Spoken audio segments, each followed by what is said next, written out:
And on another episode of Off the Carousel, we welcome on new North Texas head coach Ross Hodge. Ross Hodge was the top assistant at North Texas as part of the NIT championship team this year, won an NCAA tournament game in 2021, and has been one of the best mid-major programs in the sport. Exciting time for North Texas moving up to the American. So, Coach, appreciate you hopping on, taking the time. Yeah, man, appreciate you having me. So you came with Grant McCaslin to North Texas. It's a program that had success in the past, but like you guys were inheriting a pretty big rebuild. Was there a point you realized like, hey, we can build the type of program that this has become over the last couple of years? Yeah, and I think that's where you got to give Coach McCaslin, so much credit. He stepped on campus. We stepped on campus through his vision, 6 years ago around this time. And the first team meeting that we had, he told those guys, that we're going to play for championships, we're going to compete for national championships. And at the time, you got some interesting smirks and even I guess you'd say a little doubt from that that initial roster. But even that first group, man, they started to turn the corner late in that year, and we ended up winning the CBI our first year. And that was a big deal to compete and play for a championship. And each year the belief grew. And you gotta give, like I said, you gotta give Coach McCaslin a ton of credit, man, for getting not only the players but the administration, everyone around the whole program to believe that we can do this. And you kind of have to be in that mindset before you actually do it. And you got to give him a lot of credit for that. Yeah. North Texas has won 20 games or more every year under Grant McCaslin, except for the year you won an NCAA tournament game. That was the COVID year. It was a shortened season. Yeah. I guess, how do you build a program with that much consistency, especially in this day and age with so much roster turnover? You do it with people. We had so many tremendous people in place. Like our first year here, like James Miller, who recently got promoted to associate head coach at Mississippi State. He'll be a head coach shortly. Jareem Dowling, who's over at Kansas State now, and then Matty B and AC. Both those guys are at Tech with Coach Mack now, and Andre Shaw and our GAs, and really you start with people, and kind of get a group of people that love working, love being around each other, love serving each other, and that trickles down to your players, and really try to focus on getting guys in here that just love to play, love to win, want to work, want to serve each other, want to serve the community, want to do it together. And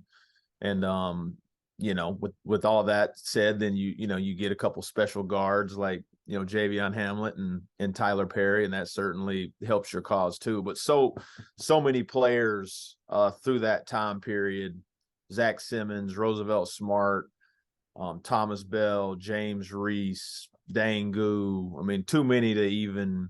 Mardrez McBride, JJ Murray. I mean, just top to bottom, you got a group of guys that really, really wanted to win above all. What has made you guys so successful at kind of identifying these under the radar guards, right? You mentioned Javion and Tyler Perry in particular. I mean, those have been not just two of the best guards in kind of the mid-major realm, but two of the best guards in college basketball in their respective seasons. How do you go about finding those type of gems in this day and age, especially, those were both JUCO guys, right? It's obviously everyone wants to hunt portal. Like, how do you guys find the guy that slips through the cracks that becomes, truly an elite player at this level? Yeah, I mean, so much of it is like anything else, it's relationships, and when you are trusting relationships that you've built, and you get to kind of peek behind the curtain, so to speak, and find out what these guys were really made of, and what really motivated them, what made them tick, the amount of work that they put in. They had always won. If you look at both those guys, they had won in high school, they'd won in junior college. Both of them went to Hutch. And then you hear how important it is to them and how willing they are to work and grow and put the actual work in. Now, do you ever take guys like that and know that they're going to be, MVPs of the league and first team all conferences? No, a lot goes into that, including the teammates they play with. But the one thing that you knew about like both those guys and what we've also tried to model with the other players that we've brought in with them and before them was like they really, really love basketball and they want to work and they're not afraid to struggle. We had a lot of struggles early in those years, even with those guys. Javion's first year here, we were 6-8 to start that year, 2-5 to start the year, and 0-1 in league, and ended up winning the championship in 2020. So, there's a resolve and a character component that is definitely part of evaluating players. That they can go through struggles, will show up the next day, will put the work in, won't blame people, will take accountability, and through the work and the confidence, you see the end result. So take me back through this past March and early April, where there was a lot of kind of reporting that Coach McCaslin was going to go to Texas Tech. You guys were still playing and competing for a championship. I think there was probably this expectation that you would be the guy whenever if that move did happen. But how stressful a time was that? How did you manage that in your locker room? Obviously, you were able to still win the NIT, and it's an incredible accomplishment. Just how did you guys deal with all the outside noise and the potential for change in the future as you were trying to complete something that was such a big deal at North Texas? Yeah, it's funny is I've shared this with a couple other people prior, and like the only weird part about that whole experience was how unweird it actually was and how normal it felt through it. And certainly wasn't the first time that we've spent a spring with kind of coaching rumors surrounding Coach McCaslin. Like a lot of our players had been through that before as well. And then, as there's always, with the portal now, there's always like a certain level of like when it gets to the last couple weeks of the season, there is like this weird cloud of uncertainty that hangs over, I think, every team nowadays. And so like the last few years and even this year, like we've really tried to preach to our guys like, hey man, we'll worry about what's next when it's time to worry about what's next. But that's not where the time is right now. You got to give Coach McCaslin so much credit. You got to give our players credit. They loved each other. We genuinely were just enjoying the now. Like we were enjoying our meetings and our walkthroughs and our shoot arounds and our team meals and being on the bus. And maybe there was a little bit of a feeling of like, hey man, this could be it. So maybe that added a little more like just enjoyment for the moment. But again, and it's different. You're in the media space, and for us, it happens fast. You're like you get beat in your conference tournament, then you're playing in the NIT on Tuesday, then you're playing Sunday, then you're in Stillwater on Tuesday. Then it slowed down a little bit, but we were still going to Vegas that weekend. And for us, we're waking up, you're going to breakfast, you have like an hour, then you're watching film, then you may have an hour and a half, then you're going to shoot around. So we weren't just kind of sitting around scrolling through, the coaching rumors on Twitter. Like we had a mission and a purpose, and you got to give our players so much credit, man. They were just dialed in, and so yeah, it was a neat deal to experience for sure. Did some of that uncertainty make it hard to recruit in the portal in that month, right? I remember a lot of guys were trying to figure out like how much can we recruit? We're still playing, right? You had this added level of like this kind of coaching uncertainty. I guess I wondered, did you feel like you guys were playing catch up once you finally were done with that and you became the head coach and it was like, all right, like it's April, we got to fill a roster.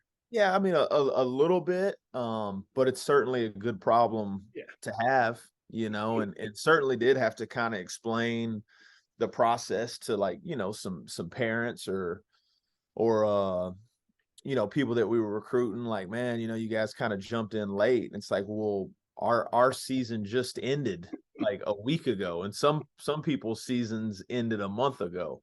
And that's not a shot at anybody, but that was the reality. So yeah, they had a full head start. And yeah, it was, um you know, once it became fairly obvious that Coach Mack probably, you know, was going to be the head coach at Texas Tech, you know, after the buzzer went off, you know, there was a little time period where there was some uncertainty, but I give, you know, Jared Mosley and President Smostrix here at North Texas, they moved really quickly with it and tried to eliminate as many days of uncertainty as there was, you know, and give them a lot of credit for that. And that was probably a big part in helping us maintain a good portion of our own roster. That was key, you know.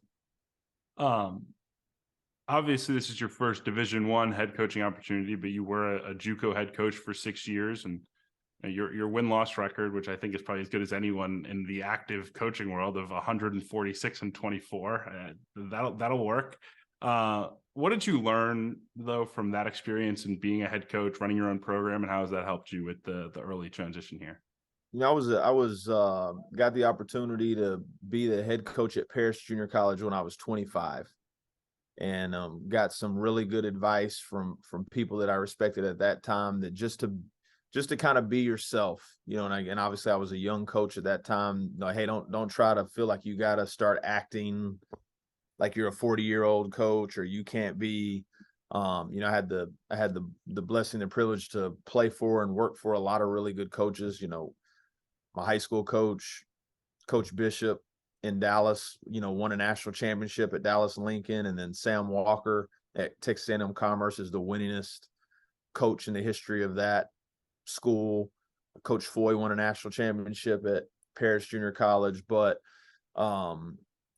you know, I couldn't be any of those guys. You know, I kind of had to be myself, and through that, your players would be able to understand that, hey, like this is he's being a real person right here. He's not trying to be somebody else.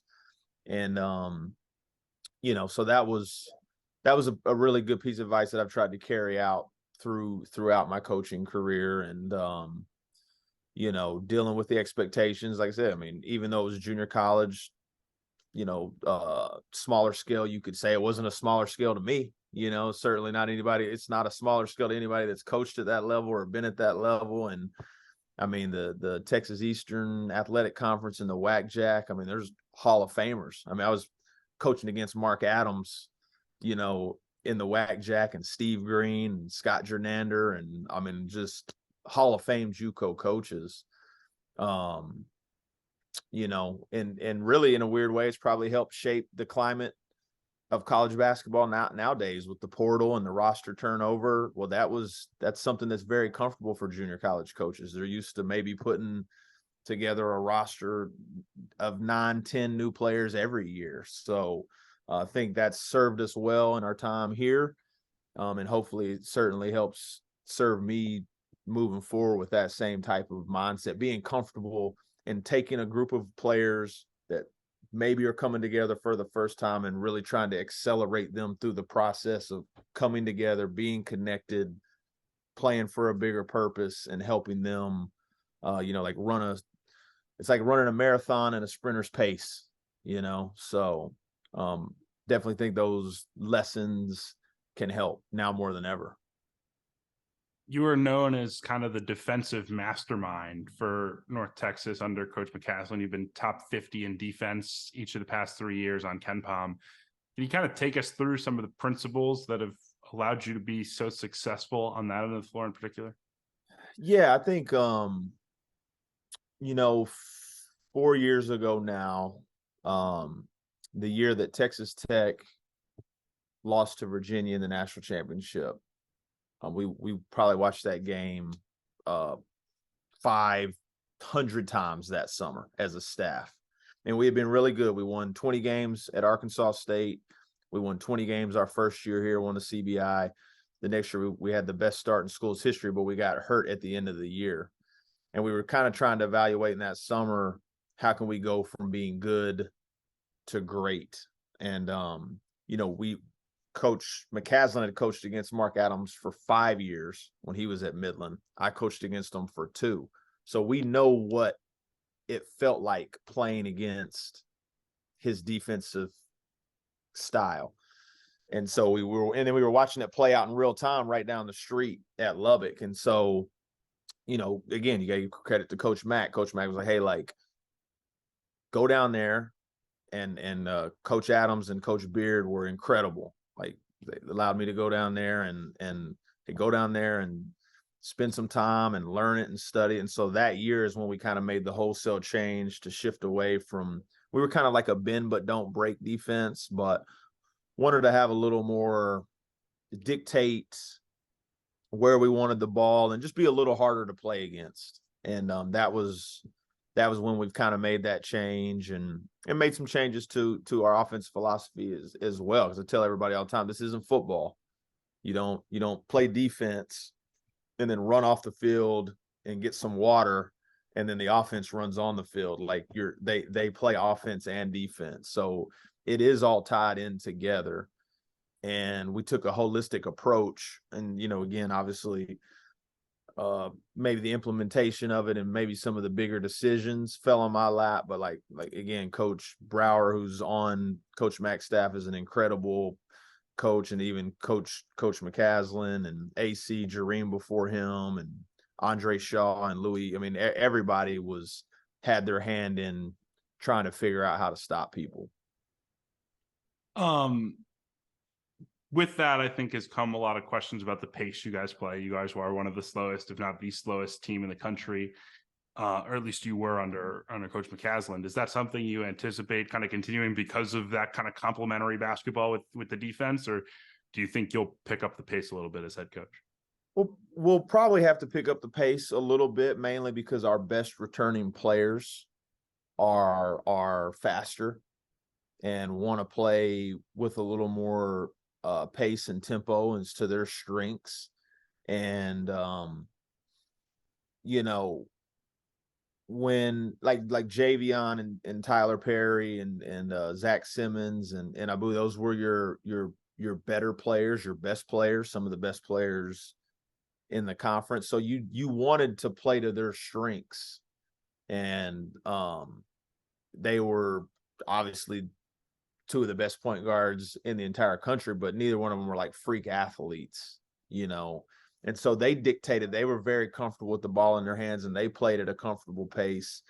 And with that being said, like Reuben Jones, Aaron Scott, some of the incoming players, like, Jason Edwards that we recruited and signed, and John Buggs and Mullah Sissoko, even our big, like, he's probably the fastest player on our team at a returning, he was our starting center during the NIT. So I think naturally you play to your roster strengths. And with that being said, I mean, we're not going to, just come down and start firing crazy shots, but I do think we can use our defense to turn offense quicker, and use some of our, convert turnovers and just play with a little more pace. But at the end of the day, you're always trying to evaluate the best way to win basketball games, and the best teams can play different ways. So some games you may want to play with a little more pace. Some games, if you're going, we're in the Charleston Classic and you're playing, I don't know who, I mean, that's a great field. Maybe it's not best to get on a floor and run up and down with St. John's. I don't know. I'm just hypothetically speaking without knowing their roster or even the rest of ours. But I do think we'll have to play with a little more pace. With the transition up to the American, obviously some other schools in your league are doing it with you, but with that comes probably a slightly different level of recruit you need, maybe a little different level of resource. Like, How has that transition been at the same time of becoming a head coach? And has that changed anything for you guys in terms of what you're looking for in recruiting, or the feedback you're getting from kids in recruiting? I mean, definitely more you're able to engage, with some more athletes and recruit players that maybe you couldn't prior, but we've been recruiting really good players the last 4 or 5 years, and you look at making the move to the American. I mean, us, UAB, FAU, Rice, Charlotte won the CBI. I mean, so it's we've had a pretty high level of player, and I still think now it does pique more interest when you're making the move to the American, and the opportunities are going to presented maybe to increase it from a 1-bid league to a 2 or 3-bid league. But for what for what we feel wins, hasn't changed a lot. You're still looking for players that, have a chip on their shoulder, that have something to prove, that love to work, love to be in the gym, want to be a part of a team. So it hasn't changed a lot in what we're looking for, but it has piqued other people's interest knowing that the move to the American is coming. All right, last question for you. You're a Dallas native. You've been a Texas JUCO coach. You've been in the state of Texas for a good portion of your career. How cool is it to get your first Division I head job at North Texas in Denton in the Dallas area? Like, what does that mean to you? Man, it's hard to even put into words, honestly. It's like, growing up, like I said, growing up in the Dallas Metroplex area and coming here and playing like way back, in the late 90s when I was in high school, and playing in the Great American Shootout, which at the time there was only, now there's an AAU event every other weekend. Like then there was only a couple during the summer, and the Great American Shootout was like the apex of Texas. It was like the Kingwood Classic was in Houston. Great American Shootout was up here, and you'd have every team, and it was here on campus, and playing in the PE building and the pit, and then coming back. Even the first recruiting event I ever recruited, the first when I finished my GA, being a GA at Commerce, and met Coach Foy at Paris Junior College, and in this parking lot, like right across the street from the pit, and put on the Paris Junior College polo, and actually recruited. The first place I ever recruited was on this campus. So you start thinking about all that, and it really is kind of hard to even process it, So it's incredible, super thankful, super fortunate. And like I said, there's been a lot of players all through, Commerce, Paris, Midland, Southern Miss, Colorado State, Arkansas State, and coaches along the way that are all a part of this. Well, we're rooting for your success. Hopefully continue what has been one of the best programs in college basketball here over the last 6 years. So, Coach Hodge, appreciate you taking the time, and good luck in your first year. Yeah, appreciate you, man, and all you do for college hoops, man. Keep going. Our partner for today's episode is Athletic Greens. I started taking AG1 during the college basketball season, and I loved the impact that it had on my energy levels. I'm a big coffee in the morning guy, but by the time that the afternoon would hit, I needed another boost. AG1 helped me tremendously, especially on those days when I didn't want to get up off the couch and go hit the gym. Their tagline is AG1 is comprehensive health and the power of habit in one. And man, that could not be more true. It's nearly impossible to eat and drink in a healthy manner in the month of February and the month of March when you are in my business. And AG1 was exactly the supplement that I needed to improve my gut health and cover my nutritional basis for the day. I've continued that into April. I've continued that into May, and I'm going to continue that the rest of the summer. All I have to do is mix a scoop of AG1 with some water, or maybe add it into a smoothie, and I'm ready to go. Do it after lunch, and you'll be ready to go for the rest of the day. If a comprehensive solution is what you need from your supplement routine, then Athletic Greens is giving you a free 1-year supply of vitamin D and 5 free travel packs with your first purchase. Go to athleticgreens.com/field68. That's field 68 FIELD, the number 6, the number 8, and you can get yours now. So check it out and help support this show. Thanks.